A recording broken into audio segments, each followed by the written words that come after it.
Friends, तो हम double A note से पढ़ रहे थे। तो हम ये रैंडम पॉइंट्स पढ़ रहे थे न्यूरो एनाटॉमी के। तो सब्सटेंशिया नाइग्रा तक हमने पढ़ लिया था। आज आगे पढ़ते हैं। Medial lemniscus formed by डिकसेशन of internal arcuate fibres. ये मैंने आपको बताया था असेंडिंग ट्रैक्स में या सेंसरी पाथवेज में कि जो हमारे पास dorsal column medial lemniscus system के जो फाइबर्स होते हैं वो मेडुला एब्लांगेटा में क्या करते हैं, अपोजिट साइड पे क्रॉस होते हैं। जब अपोजिट साइड पे क्रॉस करते हैं वो फाइबर्स, तो उन फाइबर्स को हम नाम दे रहे होते हैं इंटरनल आर्कुएट फाइबर्स। और वही फाइबर्स क्रॉस होने के बाद फिर ऊपर की तरफ क्या करते हैं, एक बंडल की फॉर्म में जाते हैं, उसको नाम दे रहे होते हैं मीडियल लेमिनिस्कस। तो मीडियल लेमिनिस्कस को कौन बना रहा है, इंटरनल आर्कुएट फाइबर्स की डिकसेशन की वजह से बन रहे होते हैं। अच्छा, फिर इन upper motor neuron lesion fibres decussate at the level of pyramid. अब मैंने आपको बताया था कि जो ट्रैक्स होते हैं हमारे पास मोटर पाथवे के, वो एक होते हैं पैरामिडल ट्रैक्स, एक होते हैं एक्स्ट्रा पैरामिडल। 90% जो ट्रैक्स होते हैं वो पैरामिडल ट्रैक्स होते हैं। तो इस वजह से यहाँ पर हम कह रहे हैं कि अपर मोटर न्यूरॉन लीजन में फाइबर्स जो है क्रॉस हो रहे होते हैं। कहाँ पे, eight the level of pyramid पे वो क्रॉस होते हैं। मतलब जो पिरामिडल ट्रैक्स हैं वो मेडुला का जो मिडल पार्ट है जिसको पिरामिड कह रहे होते हैं, वहाँ पर वो अपोजिट साइड में क्रॉस होते हैं। इस वजह से अगर राइट साइड का ब्रेन डैमेज होगा तो left side of the body के क्या होगी, पैरालिसिस होगी। अच्छा, फिर कंट्रालेटरल पाल्सी होती है अपर मोटर न्यूरॉन लीजन में। सेरिबेलम अगर एबव द पिरामिड हो, अगर पिरामिड के नीचे हमारे पास क्या होगा, अपर मोटर न्यूरॉन में लीजन होगा, तो फिर क्या होगा, इप्सिलेटरल साइड में हमारे पास पाल्सी होगी। Cerebellum connected to midbrain by superior cerebellar peduncle, ये आप लोगों को पता होगा, ये हमने बार बार पढ़े हैं। Bleeding from mastoid antrum, mastoid antrum जो होता है, जो इनर एयर का पार्ट था, वहाँ से जो ब्लीडिंग होती है वो कहाँ पे जाती है, सिग्माइड साइनस में, क्योंकि मेस्टाइड एंट्रम इंटर हुआ होता है, कनेक्ट हुआ होता है सिग्माइड साइनस के साथ। फिर है climbing Purkinje fibres originate from inferior olivary nucleus. ये इन्फीरियर ओलाइवरी न्यूक्लियस हमारे पास मेडुला में प्रेजेंट होता है। तो इससे जो फाइबर्स निकल रहे होते हैं उनको कहते हैं क्लाइंबिंग परकंजी फाइबर्स। स्पाइनल जो नर्व्स होते हैं वो तमाम मिक्स नर्व्स होते हैं। ये मैंने आपको बताया था कि उसमें सेंसरी एंड मोटर फाइबर्स दोनों होते हैं। फार्म्ड और बनता कहाँ पे है, इंटरवर्टिब्रल फोरामिना, ठीक है, इंटरवर्टिब्रल फोरामिना, और वहाँ से एग्जिट करता है थ्रो इंटरवर्टिब्रल फोरामिना। ये मैंने आपको पहले भी समझाए थे कि हमारे पास जो स्पाइनल नर्व्स होते हैं जितने भी, वो सारे क्या होते हैं, मिक्स नर्व्स होते हैं। अब मिक्स कैसे होते हैं, उसमें सेंसरी फाइबर्स भी होते हैं और उसमें मोटर फाइबर्स भी होते हैं। अब सेंसरी फाइबर्स ये मैंने आपको बताया था, देखिए मैं आपको दोबारा बना के देता हूँ। ये देखें, ये हमारे पास क्या है, एंटीरियर, ये डार्सल हार्न है, और ये हमारे पास क्या है, एंटीरियर हार्न है। अब यहाँ से हमारे पास क्या होता है, यहाँ से हमारे पास ये सेंसरी नर्व आ रहा होता है, ये आता है यहाँ पर, हमारे पास क्या होता है, यहाँ पर डार्सल रूट गैंग्लियन होता है, ठीक है। उस डार्सल रूट गैंग्लियन में हमारे पास सेल बॉडी प्रेजेंट होता है, और वहाँ से ये यहाँ पे आता है, यहाँ पे आके एंड होता है। वो फिर डिपेंड करता है कौन सा सेंसरी पाथवे है, यहाँ पे आके एंड होगा या फिर जाएगा मेडुला पे जाके एंड होगा। तो ये हमारे पास सेंसरी नर्व आ रहा है। अब जो मोटर नर्व होते हैं वो फिर यहाँ से निकल रहा होता है, यहाँ से मोटर नर्व निकल रहा है। अब ये जो सेंसरी और मोटर नर्व हैं ये यहाँ पे आपस में मिल जाते हैं। अब यहाँ पर जो ये आपस में मिल गए इसको हम कहते हैं स्पाइनल नर्व। अब ये स्पाइनल नर्व में कि देखें, हमारे पास सेंसरी नर्व भी आ रहा है हमारे पास, और ये क्या है, मोटर नर्व भी। ये वेंट्रल रूट है, वेंट्रल हार्न है, वेंट्रल हार्न से हमारे पास ये जो निकल रहा है इसको वेंट्रल रूट कहते हैं। और ये वेंट्रल रूट में कौन से फाइबर्स हैं, मोटर फाइबर्स हैं। और ये डार्सल हार्न है, पीछे प्रेजेंट है ना डार्सल हार्न, डार्सल हार्न से ये जो फाइबर्स निकल रहे हैं इसको हम नाम देते हैं डार्सल रूट। अब डार्सल रूट यहाँ पर हमारे पास फिर जो होता है इसको हम लोग गैंग्लियन कह रहे होते हैं, डार्सल रूट गैंग्लियन। अच्छा, ये सारा डार्सल रूट है। तो वेंट्रल रूट और डार्सल रूट मतलब motor fibres and sensory fibres ये कंबाइन होकर क्या बनाते हैं, ट्रंक बनाते हैं। इसको ट्रंक कहते हैं या स्पाइनल नर्व कहते हैं, स्पाइनल नर्व या स्पाइनल नर्व का ट्रंक। फिर ये जो ट्रंक होता है ये फिर दोबारा डिवाइड हो जाता है किसमें, एक पोस्टीरियर रेमस में और एक एंटीरियर रेमस में। तो ये हमारे पास एंटीरियर और पोस्टीरियर रेमस, पोस्टीरियर रेमस हमारे पास बैक ऑफ द बॉडी के स्किन और मसल को सप्लाई करता है, और anterior ramus anterior part of the body and muscles को सप्लाई करता है। तो ये जो स्पाइनल नर्व है देखें, इसमें हमारे पास सेंसरी फाइबर्स भी हैं और मोटर फाइबर्स भी। तो इस वजह से हम कह रहे हैं जितने भी स्पाइनल नर्व्स हैं वो मिक्स्ड नर्व्स हैं। फिर हमारे पास है आगे क्या है, स्पाइनल गैंग्लिया। स्पाइनल गैंग्लिया क्या होता है, सूडो यूनिपोलर न्यूरॉन्स उसमें होते हैं।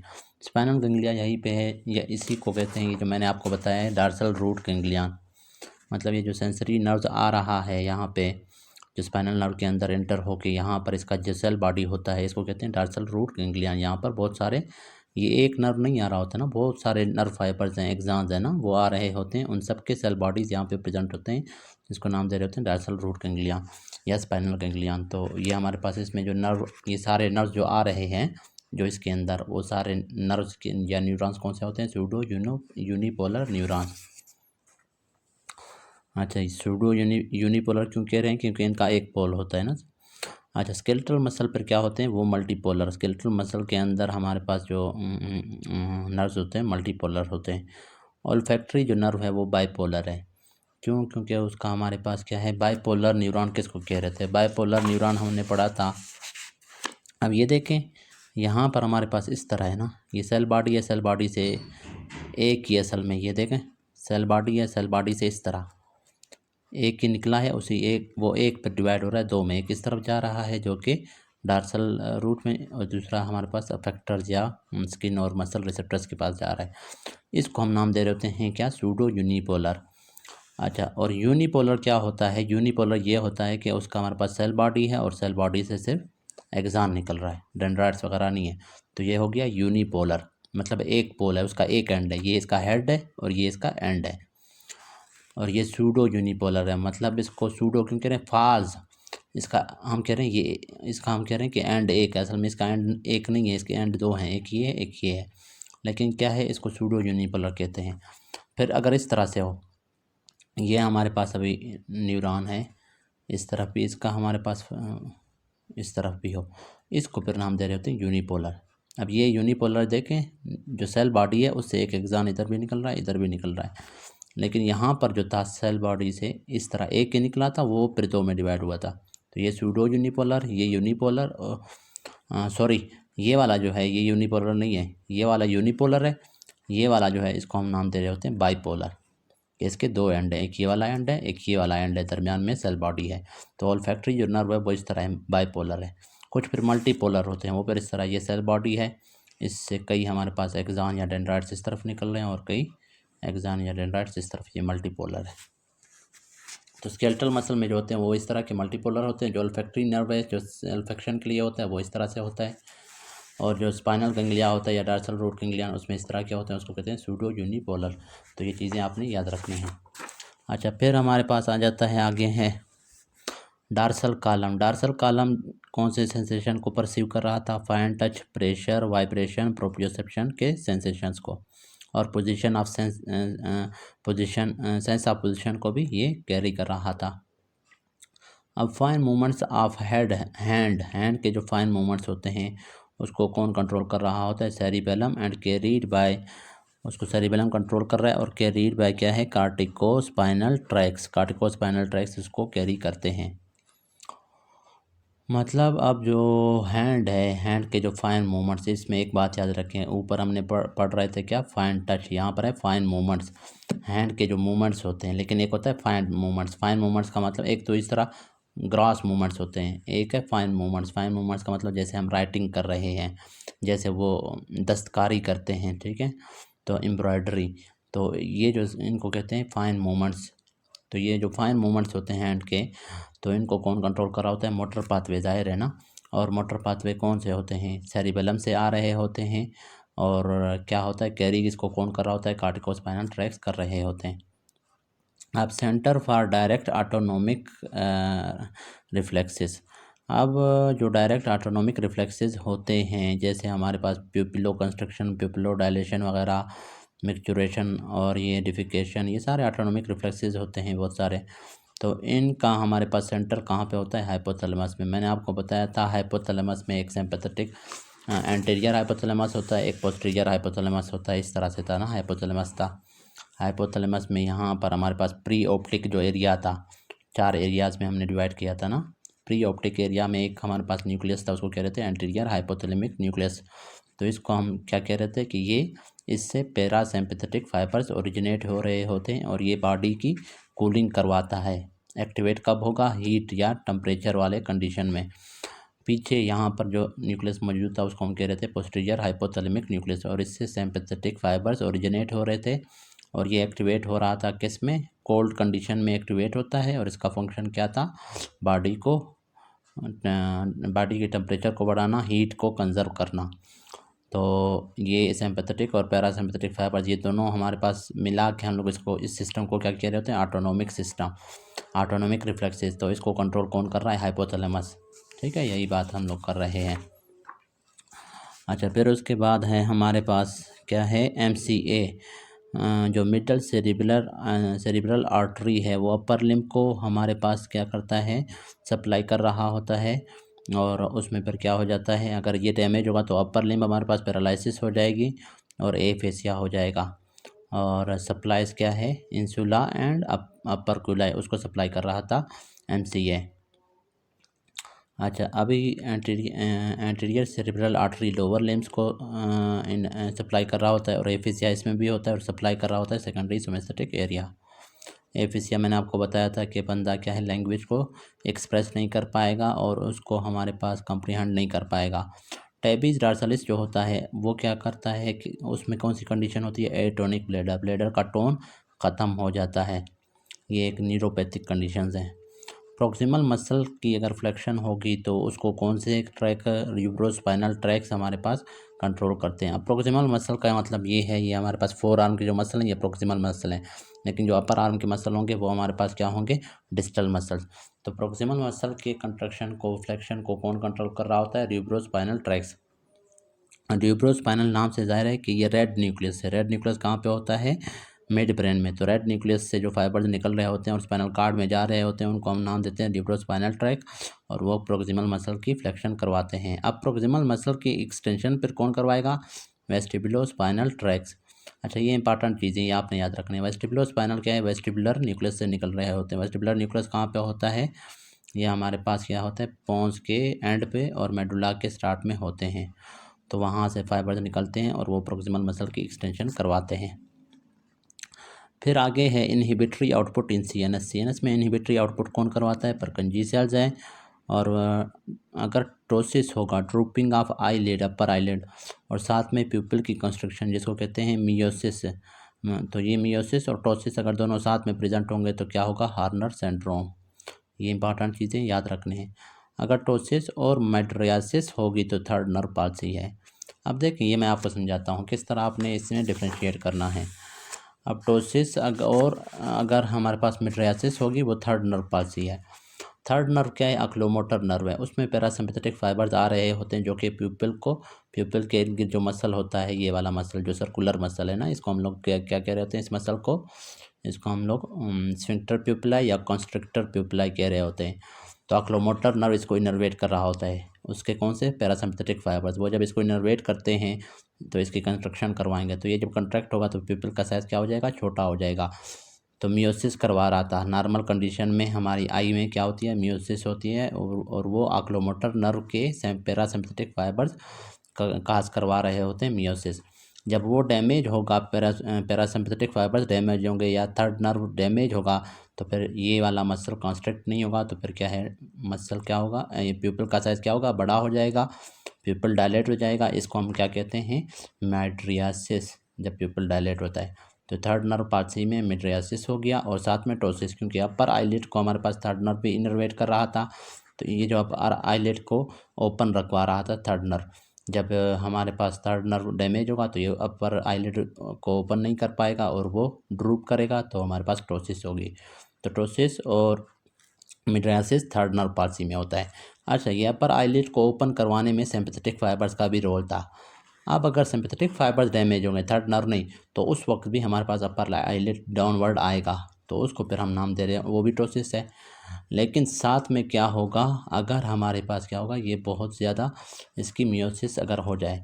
अब नॉर्मली हमारे पास क्या है? हमारी जो आई प्यूपिल होती है वो फुल बहुत ज़्यादा भी कंस्ट्रिक्ट नहीं होता, मतलब थोड़ा तो कंस्ट्रिक्ट है लेकिन डायलेट नहीं है। लेकिन सिंपैथेटिक फाइबर्स की वजह से, क्योंकि सिंपैथेटिक फाइबर्स ये अभी देखें, ये हमारे पास प्यूपिल है, इसके इर्द गिर्द ये जो मसल है, ये सर्कुलर मसल, इसको हम नाम दे रहे थे कॉन्स्ट्रिक्टर प्यूपिलाई। इसको थर्ड नर्व इनर्वेट कर रहा है, कौन सा, थर्ड नर्व। अब यहाँ पर एक और मसल होता है प्यूपिल के साथ कनेक्टेड होता है, इस तरह के रेडियल मसल होते हैं, इसको हम नाम दे रहे होते हैं डायलेटर प्यूपिलाई। जब ये मतलब यहाँ पर अभी अटैच है, यहाँ से अगर ये कंट्रैक्ट करेगा इस तरह ना, तो क्या करेगा, प्यूपिल हर तरफ से डायलेट होगा। तो इनको प्रिनर्वेट कर रहा है क्या, सिंपैथेटिक फाइबर्स। तो नॉर्मल कंडीशन में सिंपैथेटिक फाइबर्स और पैरासिम्पैथेटिक फाइबर्स में हमारे पास क्या होता है, एक बैलेंस होता है। थोड़ा सा पैरासिम्पैथेटिक फाइबर्स डोमिनेट कर रहा होता है, उसकी वजह से थोड़ा सा प्यूपिल का साइज़ क्या होता है, छोटा होता है, बहुत ज़्यादा भी नहीं, थोड़ा सा। लेकिन अगर ये सिंपैथेटिक फाइबर्स बिल्कुल डैमेज हो जाएं, तो फिर सिर्फ ये वाला मसल, थर्ड नर्व काम करेगा, तो ये वाला मसल बहुत ज़्यादा कंस्ट्रिक्ट होगा, तो उसकी वजह से प्यूपिल का साइज़ और ज़्यादा छोटा होगा, पिन पॉइंट प्यूपिल होगा, तो उसको हम नाम देते हैं मियोसिस। तो हमारे पास सिंपैथेटिक फाइबर्स जब डैमेज हो गए तो मियोसिस हो गई, साथ में क्या होगा, टोसिस होगा, अपर आईलिड हमारे पास ड्रूपिंग होगी। ये इंपॉर्टेंट पॉइंट है, ये आपने याद रखने हैं। ये सिनारियो में आते हैं, इस तरह से नहीं आते, ठीक है। तो उस वक्त आपने जहन में रखने हैं, अगर कंसेप्ट होंगे तो आपके लिए इजी होगा। फिर है टोसिस प्लस नॉर्मल प्यूपिल। अगर सिर्फ टोसिस होगा लेकिन प्यूपिल नॉर्मल है, तो वो किस में होता है, माइस्थेनिया ग्रेविस।